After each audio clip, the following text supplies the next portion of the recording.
जय माताजी मित्रों। अत्यारे हाल भारत पाकिस्तान वच्चे युद्धનું બહુ જોરદાર એમ કે માહોલ છે બરાબર।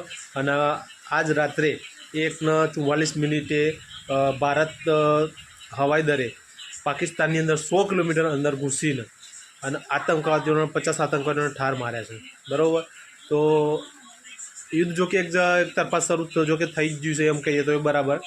તો દરેક વ્યક્તિને આજે 7 તારીખનું મૂક ડ્રીલ છે બરાબર। તો દરેકે સમાચાર જોઈ લેવા અને દરેકે ટીવીમાં કે મોબાઈલમાં સર્ચ મારીને આજના સમાચાર કે માહિતી જોતું રહેવું, કારણ કે જેમાં શીખવવામાં કે માહિતી આપવામાં આવશે કે ભાઈ યુદ્ધ દરમિયાન તમે એમ કે પોતાનો બચાવ કઈ રીતનું કરી શકો અને સાયરન વાગે તો શું કરવું, કેવી રીતે સાવચેત રહેવું બરાબર, વગેરે વગેરે બધી માહિતી આપવામાં આવશે। મૂક ડ્રીલ એટલે એનો મતલબ એવું થાય, કારણ કે સૈનિકોને સેનાઓને તો ખબર જ હોય કે ભાઈ કયા ટાઈમે શું કરવું, પણ આપણે તો ખબર ના હોય, આપણે કદી કોઈ લડવાના જે હોય તે આપણને ખબર હોય, જેની બધી માહિતી આવશે।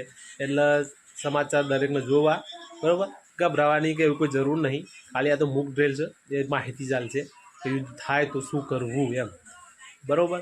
તો દરેક વ્યક્તિએ આજના સમાચાર રેડિયો હોય તો રેડિયો, ટીવી હોય તો ટીવી અને મોબાઈલ હોય તો મોબાઈલથી માહિતી જોતું રહેવું બરાબર। જય હિન્દ, જય ભારત।